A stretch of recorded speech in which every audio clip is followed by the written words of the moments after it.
নমস্কার বন্ধুরা, সবাইকে গোপুসোনা চ্যানেলে সুস্বাগতম। বন্ধুরা, আজকে আমরা আলোচনা করব, নিশ্চয়ই থাম্বনেল দেখে বোঝে গেছো, আমরা এই যে জপের মালা 108টি গুটি থাকে, এই 108টির গুটির পরিচয়টা জানবো। 108টি গুটি হচ্ছে, প্রথম যেটি একদম মালার নিচে সুতো বাঁধা থাকে সেটা হচ্ছে রাধাকৃষ্ণের যুগল রূপ, তাই জন্য সেটা হচ্ছে সুমেরু গুটি, এটা কখনো পেরোতে নেই। 108টি কেন হয় বলছি, 27টা আমাদের নক্ষত্র, 27টা নক্ষত্রে প্রত্যেকটি নক্ষত্রে 4টি করে চরণ থাকে। 27 গুণিতক 4 সমান 108টি দানা বা 108টি গুটি। বন্ধুরা, 4টি এই যে চরণ থাকে, প্রত্যেকটি চরণের মধ্যে সমাহিত থাকে 27টা নক্ষত্র, তাই প্রত্যেকটি স্পর্শ করে জপ করা হয়।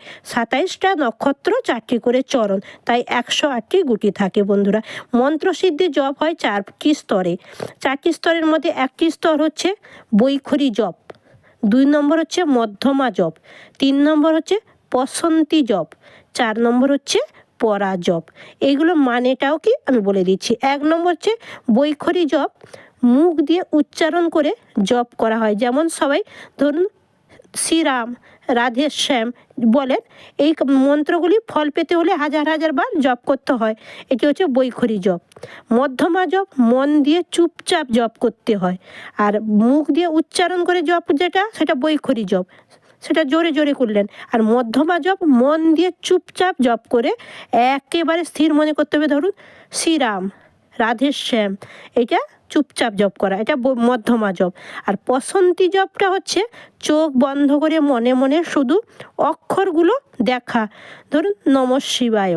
এই পসন্তী জপটা চোখ বন্ধ করে মনে মনে, এটা করলে কি ফল হবে, মানে বৈখরী জপ যেটা মুখ দিয়ে উচ্চারণ করে জপ করছিলেন, তার 11,000 বার জপ করলে যে ফল হয়, পসন্তী জপ মানে চোখ বন্ধ করে মনে মনে শুধু সেই অক্ষরগুলি চিন্তা করে জপ করলে সেটায় অনেক গুণ ফল বেশি পাওয়া যায়।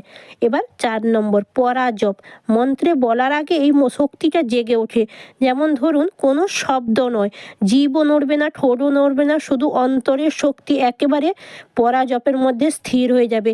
এই জপের মাহাত্ম্য হচ্ছে লক্ষ গুণ বেশি, মানে বৈখরী জপের লক্ষ গুণ বেশি, লক্ষ গুণ বেশি, মানে মনে একদম চোখ বন্ধ করে, ঠোঁট নড়বে না, মুখ নড়বে না, এক মনে চিন্তা করে জপ করা হচ্ছে পরা জপের মাহাত্ম্য। মালা জপের সময় এই ভুলগুলি করবেন না, তর্জনী আঙুল একেবারে ছোবেন না, মালা মাটিতে বা পায়ে লাগাবেন না, উল্টো হাত দিয়ে মালা জপ করবেন না, জপের সময় কথা বলবেন না, খাওয়ার সময় বা হাঁটা চলা করবেন না, মোবাইল সাইলেন্স করে রেখে দিবে, একেবারে জপের সময় শরীর দোলাবেন না, সুমেরু মালা ঘাট কখনো পেরোবেন না, মনোযোগ দিয়ে জপ করবেন, শুধু গুনতির জন্য নয়,